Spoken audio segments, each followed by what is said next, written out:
There is a particular kind of suffering that has no equivalent in the animal kingdom, the suffering of imagining how things might have been different. We replay old scenes, substitute different choices, trace alternative futures that will now never arrive. We call this regret, and it can consume hours, days, or years of a life. William James understood this form of suffering from the inside, and he had more to say about it, philosophically and psychologically, than almost any thinker in the Western tradition. James approached regret through his larger preoccupation with free will and determinism. In an early and electrifying essay titled The Dilemma of Determinism, written in 1884, he argued that regret is actually one of the most powerful pieces of evidence for human freedom. If the universe is strictly deterministic, if every event, including every human choice, was fixed in advance by prior causes, then regret is incoherent. You cannot rationally wish things had gone differently if they could not possibly have gone differently. The very grammar of regret presupposes that an alternative was available, that the road not taken was genuinely there to be taken. James found determinism unsatisfying for exactly this reason. A universe in which regret is incoherent is also a universe in which moral judgment is incoherent, in which praise and blame are merely the noises we make without genuine normative content. He could not live in such a universe intellectually, and he believed that most people, examined carefully, could not either.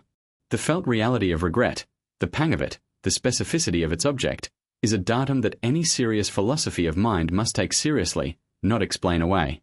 But having defended the metaphysical intelligibility of regret, James became interested in its psychology, and here his conclusions were considerably less sympathetic to its cultivation.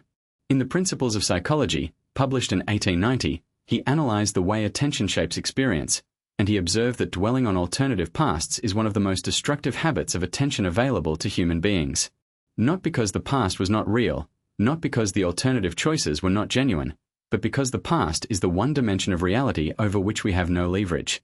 Attention directed backward is attention subtracted from the present, which is the only place where action remains possible. This connects to James's account of the self in the Principles of Psychology. The self, he argued, is not a fixed entity but a dynamic process, constantly constructed and reconstructed from the stream of consciousness, from the ongoing flow of thought, feeling, and action. The person who dwells obsessively in regret is trying to inhabit a self that no longer exists, to keep alive a past moment that has no present existence except as memory. They are, James might have said, mistaking the photograph for the living face, confusing the representation of something lost for engagement with something real. In Pragmatism, published in 1907, James offered his most direct philosophical tool for escaping this trap. The pragmatic test of any idea is its consequences, what it leads to in practice, what difference it makes to experience. By this test, regret that produces insight, motivation, or course correction is valuable. It teaches. It orients. But regret that simply replays without producing any change, that rehearses the same missed opportunity endlessly without generating new understanding or new direction, fails the pragmatic test completely. It is pure cost with no return. The distinction James is drawing is between regret as information and regret as obsession. The first is a cognitive signal. Something went wrong, understand why, do differently. This kind of regret is not only tolerable but necessary. It is how we learn from experience. The second is a loop. Something went wrong, replay it, suffer, replay again. This form of regret has severed its connection to action and become a habit of attending to what cannot be changed at the expense of what genuinely can. Modern psychology has formalized this distinction in terms of adaptive versus maladaptive self-reflection. Research on effective forecasting shows that people consistently overestimate how long regret will last and how much it will dominate experience. This misprediction itself generates anxiety that compounds the original pain, creating a secondary suffering layered over the first and making escape considerably harder than it needs to be. James's prescription was not to eliminate regret but to refuse to give it more than its due. In Talks to Teachers, published in 1899, he advised acting on decisions immediately and completely, not because perfection is achievable, but because the person who acts decisively makes fewer decisions available for later regret.